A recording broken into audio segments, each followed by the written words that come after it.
17, Evangelho de Lucas, capítulo 17, versos do 11 ao 19. Deus tem algo para tratar conosco nessa noite, porque Ele nos ama. Diz assim a palavra do Senhor: de caminho para Jerusalém, passava Jesus pelo meio de Samaria e da Galiléia. Ao entrar numa aldeia, saíram-lhe ao encontro 10 leprosos, que ficaram de longe e lhe gritaram, dizendo: Jesus, mestre, compadece-te de nós. Ao vê-los, disse-lhe Jesus: ide e mostrai-vos aos sacerdotes. Aconteceu que, indo, eles foram purificados. Um dos 10, vendo que fora curado, voltou, dando glória a Deus em alta voz, e prostrou-se com o rosto em terra aos pés de Jesus, agradecendo-lhe, e este era samaritano. Então Jesus perguntou: não eram 10 os que foram curados? Onde estão os 9? Não houve, porventura, quem voltasse para dar glória a Deus, senão este estrangeiro?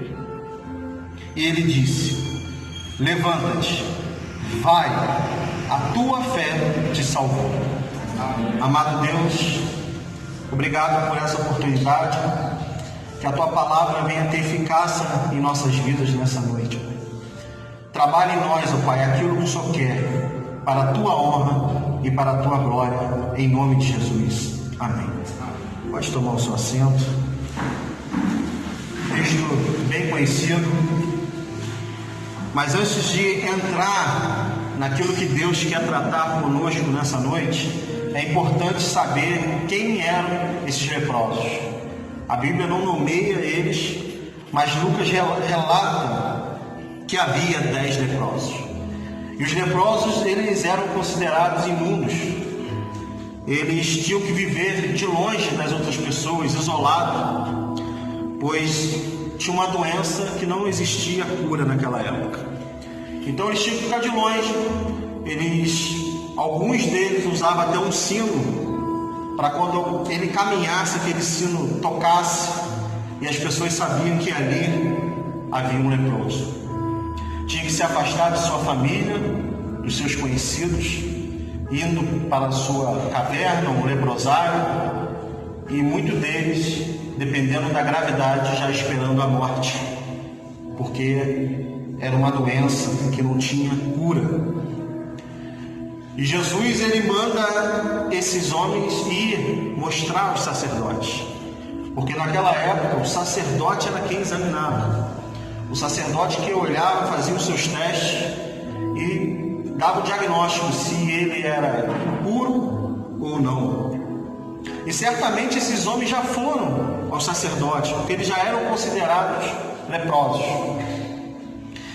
E observando esse texto, observando essa passagem bíblica, eu pude extrair algumas lições que a gente aprende com os 10 leprosos e com um leproso. Porque eles deviam saber que Jesus estava curando. Porque no próprio Evangelho de Lucas, lá no início, Jesus cura um homem coberto de lepra. Jesus coloca as mãos nele e ele é curado. E a Bíblia diz que eles ficaram de longe, olhando para Jesus, e clamaram e gritaram: Senhor, mestre, compadece de nós. E aqui começa uma linda história de quem tem fé. Eles obtiveram fé naquele momento. A palavra de Deus diz que a fé vem pelo ouvir. Eles ouviram falar de Jesus, que Jesus cura. E eles gritaram e exclamaram, e Jesus responde. Jesus foi até eles e disse: ide, mostrai-vos aos sacerdotes. Eu não sei o que você veio buscar aqui hoje. Hoje é dia de ceia, da Santa Ceia, de nós sermos gratos. Mas se você tiver um coração com fé nessa noite, clamar ao Senhor, Ele pode responder. Ele respondeu aos leprosos. Versículo de número 14. Ao vê-los, disse-lhe Jesus: ide e mostrai-vos aos sacerdotes. É interessante que é uma instrução difícil de receber naquele momento. Porque o que aconteceu com o outro leproso? Jesus colocou a mão e curou. O que aconteceu com o cego? Jesus foi lá, lava lá no tanque de Siloé, fez uma lâmpada, lava lá, curou. O que aconteceu com a mulher de fluxo de sangue? Tocou e Jesus curou. Eles não queriam receber essa resposta de Jesus. Eles queriam que Jesus colocasse a mão ali e curasse. Foi uma instrução difícil, porque se eles já eram considerados impuros, eles já foram sacerdotes. Às vezes, nas nossas vidas, a resposta não vai ser como a gente quer. Não era mais fácil Jesus colocar as mãos ali e curar? Mas nós devemos nos acostumar com os ides de Jesus, porque os ides de Jesus não é como acontece com as outras pessoas, porque nós somos únicos. Jesus pode te curar de uma forma, te transformar de uma forma, e Jesus pode me transformar e me curar de uma forma. Às vezes a saída vem de forma diferente. Às vezes a saída de Jesus em nossas vidas não vai ser dessa forma que você quer. Vai ser de forma diferente, porque Jesus não usa a lógica humana. Não foi assim com Naamã? Naamã, o Todo-Poderoso, chegou diante do profeta. O profeta nem o recebeu. Vai lá, se lava 7 vezes.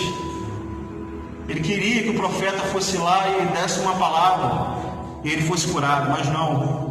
O profeta falou: vai lá, mergulha, e na sétima vez você vai ser curado. E ele foi irado com aquilo. E os seus empregados disseram: se te pedisse algo difícil, não faria? Vai lá. E ele foi curado. Então, meus irmãos, nessa noite, devemos prestar atenção nas saídas que Jesus vai nos dar, nas instruções que Jesus vai nos dar. Quando Jesus manda, algo acontece. A palavra de Deus diz: ide, mostrai-vos ao sacerdote. O que eles fizeram? Eles foram. E quando você obedece a Jesus, acontece alguma coisa. Quando você tem obediência em Cristo, acontece alguma coisa. Porque Deus não quer a sua obediência para te fazer sofrer. Deus quer a sua obediência para você exaltar Jesus. E eles foram. E a palavra de Deus diz que aconteceu que indo, eles foram purificados.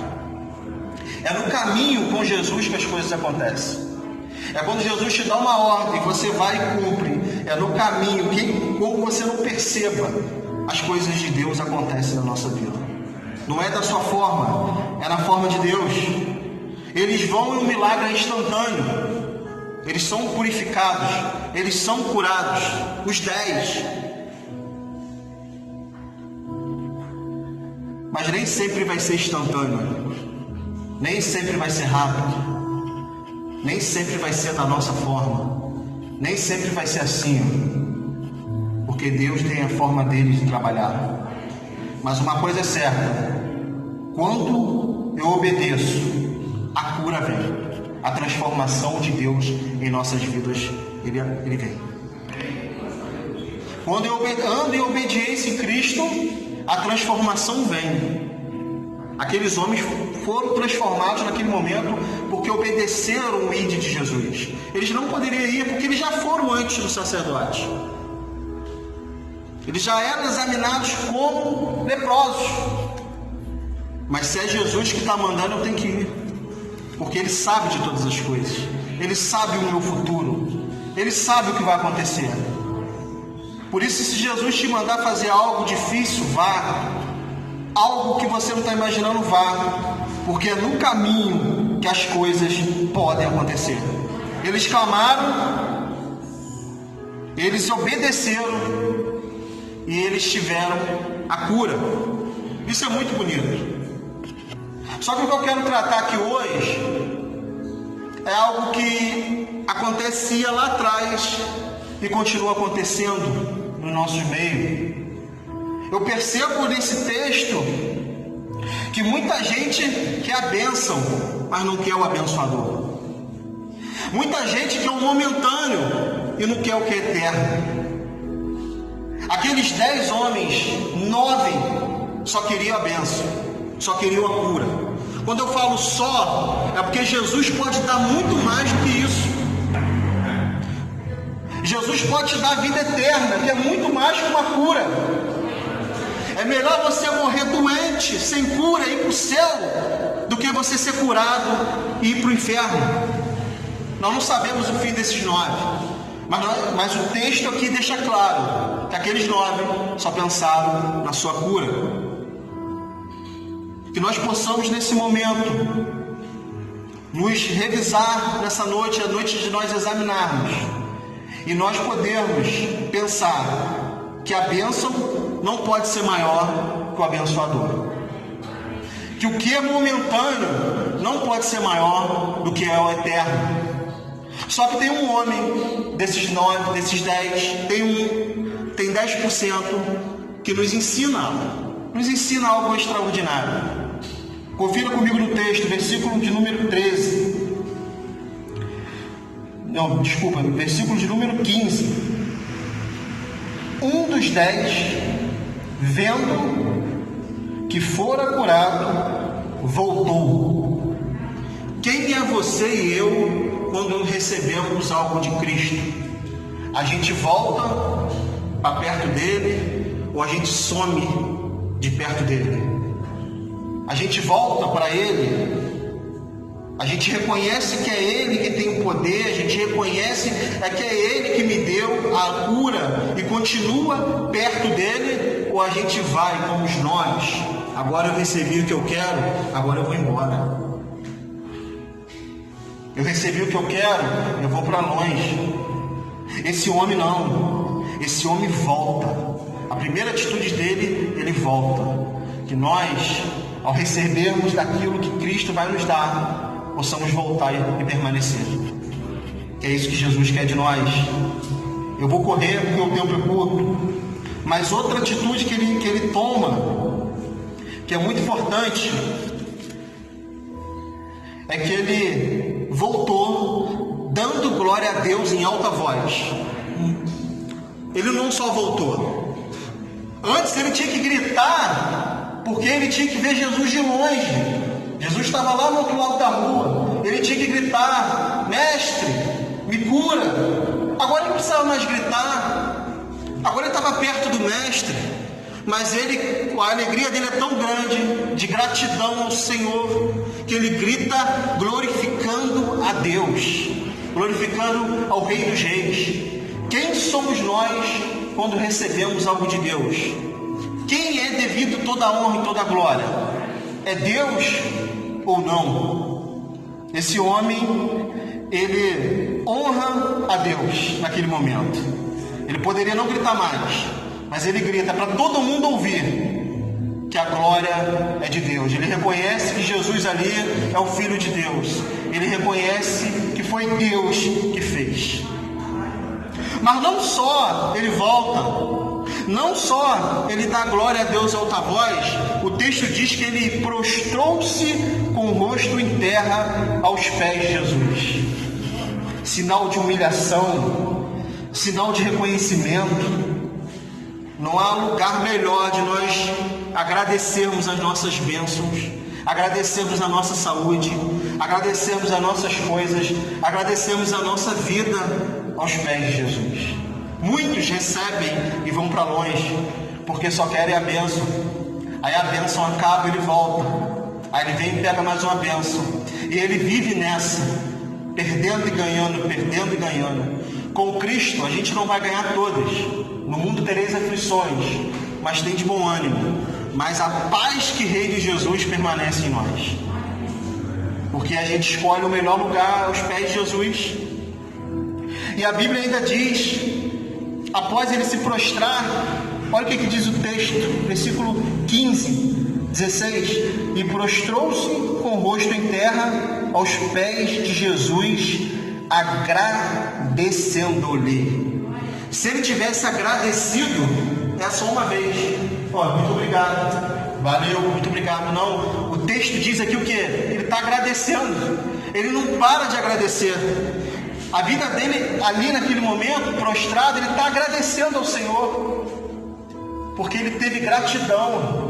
E quando você tem gratidão ao Senhor, você vai viver todo dia agradecendo. Você vai viver todo dia agradecendo pelo dom da vida. Você vai agradecer pelo pão, você vai agradecer pelo alimento, você vai agradecer pela sua família, por mais imperfeita que ela seja, porque nenhuma família é perfeita, mas você vai agradecer.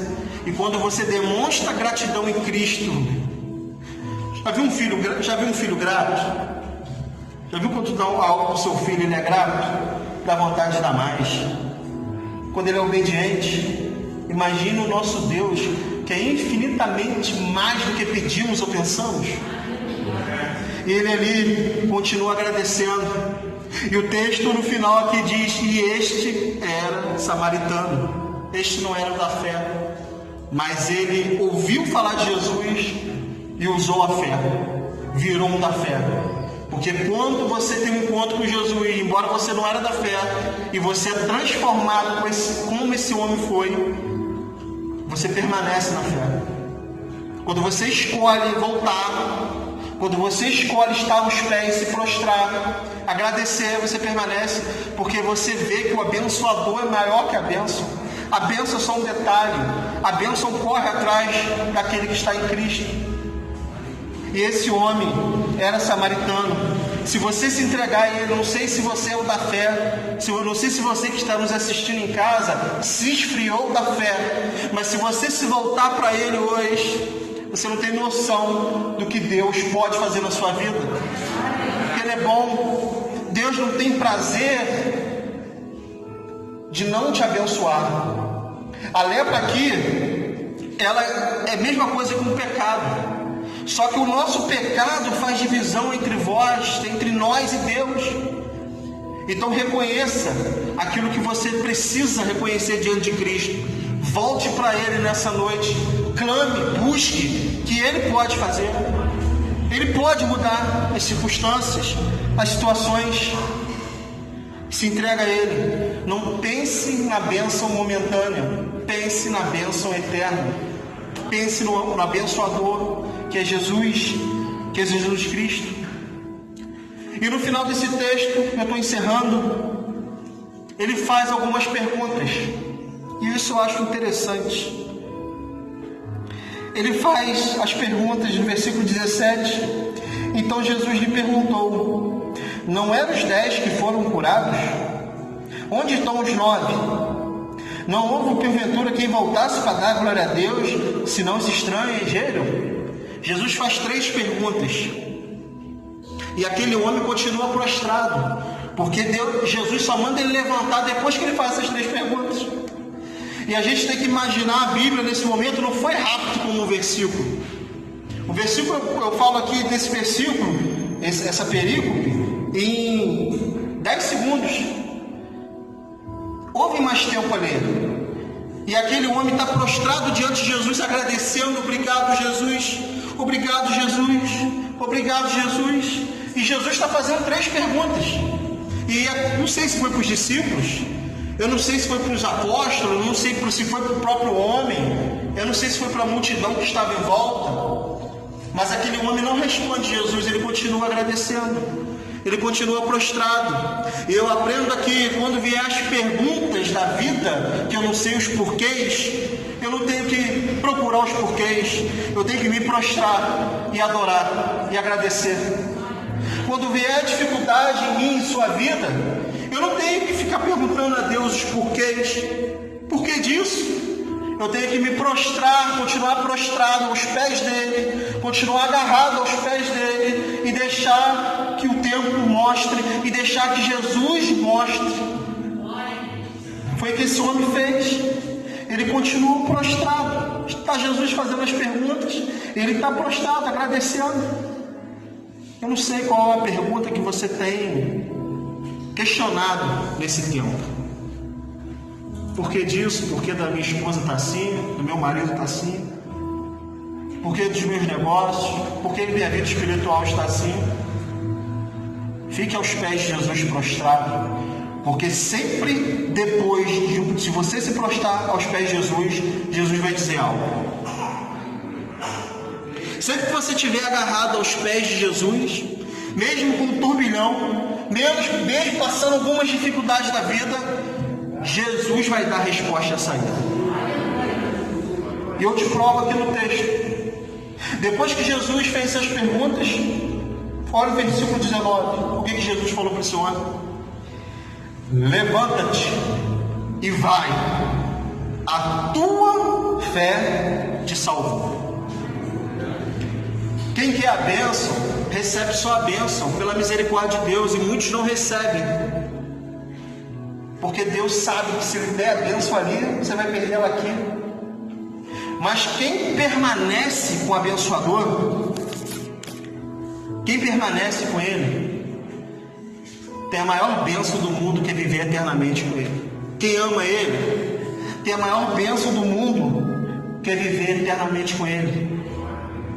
Alguns vão até Ele e recebem a bênção, porque Ele é misericordioso, porque Ele é bom. Mas tem alguns que vão diante dEle e recebem a salvação, porque esse foi o propósito de Jesus na cruz.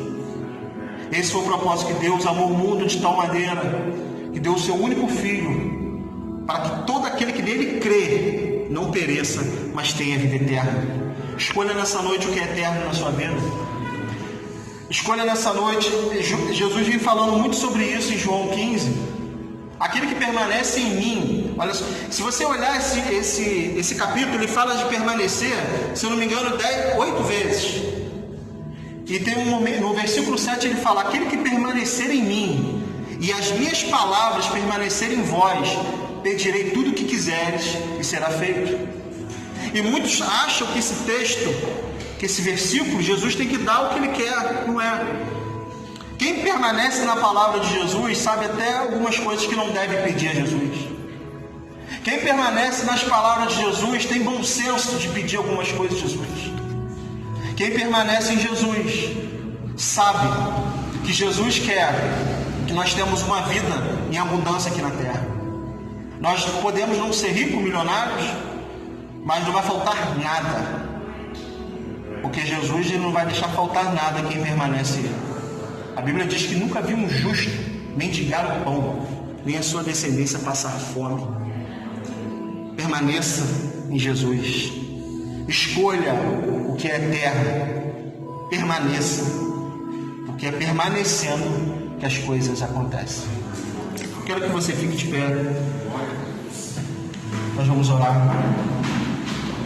Entenda que Deus nos trouxe aqui nessa noite para nos mostrar que Ele é misericordioso e nos mostrar que a bênção, ainda que ela seja boa, ela não pode ser o teu final. A bênção, ela não pode ser o final da sua vida. O final da sua vida tem que ser a eternidade. E a eternidade já começou aqui, porque nós podemos escolher o que é de Deus e o que não é. E nós estamos aqui de passagem. E Jesus nos mostra nesse texto que há um grupo que quer a bênção momentânea, e há uma pessoa desse grupo que quer o que é eterno. Aleluia. Gente, que nós não vamos ser a estatística de que quer o momentâneo, que nós possamos ser aqueles que quer o que é eterno. Porque se a gente pedir o que é momentâneo, a gente não vai pedir a Deus aquilo que Ele é, mas a gente vai pedir a Deus aquilo que Ele pode dar. E Deus não quer que você seja um filho pedindo aquilo que Ele pode te dar. Ele quer que você seja um filho que reconheça aquilo tudo que Ele é. E quando você reconhece tudo que Jesus é, não importa a bênção, porque você sabe que a colheita virá. A bênção é muito bom, todo mundo gosta. Mas foi depois que eu descobri que tem que buscar primeiro o reino de Deus, e a todas as demais coisas nos serão acrescentadas. Buscar o reino, a justiça, e todas as demais coisas nos serão acrescentadas. Quando eu busco o que é eterno, tudo aquilo que eu precisar, e até o que eu achei que não ia ter, Ele me honra, Ele me abençoa. Quando eu penso no que é eterno. Quando eu penso que é a bênção, eu vou ter até a bênção naquele momento, mas eu não vou ter paz. Eu vou ter uma relação com Cristo. Se Ele curar, Ele é Deus. Se Ele não curar, não é Deus. Não é assim que Deus quer. Aquela música que canta é muito bonita de ser cantada, mas difícil de ser vivida. Se Deus fizer, Ele é Deus. Se não fizer, continua sendo Deus. É isso que Deus quer em nossas vidas. Que nós continuamos sermos cristãos que, se Ele fizer, é Deus. Se Ele não fizer, é Deus. A misericórdia dele é tão grande que no final, daqui a alguns anos, você vai ver o que Ele vai fazer na sua vida, porque Ele fez na minha. E eu não sou diferente de você. Ele pode te dar algo que você não vai se perder depois, porque você escolheu o que é eterno. Escolha nesse momento que é eterno. Eu quero pedir um louvor nesse momento.